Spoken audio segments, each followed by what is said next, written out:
आमदार सदाभाऊ खोत यांनी विरोधकांना टोला लगावला आहे। पडळकरांनी केलेली शिवीगाळ ही पारावरची असं खोत म्हणाले। खऱ्या शिव्या अजून आमच्या खिशात आहेत, त्या बाहेर काढल्यावर तुम्हाला तोंड दाखवायला जागा राहणार नसल्याचा इशारा देण्यात आलाय। सदाभाऊ खोत यांनी हा इशारा दिला, तर सदाभाऊ खोत यांनी विरोधकांना सुद्धा हा इशारा दिला आहे। आता परवा सगळ्या चर्चा चालू आहेत, मला काय बोलले ते लय वाईट शिवाय देतोय, आई वर्ण शिवाय देतोय। अरे म्हणलं ही गावाकडची भाषा आहे, पानावर आम्ही या शिव्या रोजच देतोया, तुम्हाला पहिल्यांदा ऐकायला मिळाल्या त्या।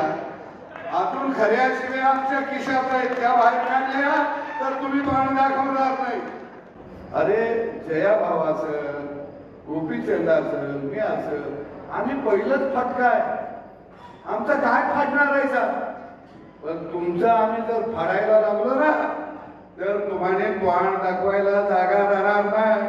अरे कुणाला आता मी बातमी ऐकली भाऊ, 6 मंत्र्यांच्या विकेट उडणार। या आताच्या कलियुगातल्या संजयला स्वप्न पडलं, तो काही महाभारतातला नाही।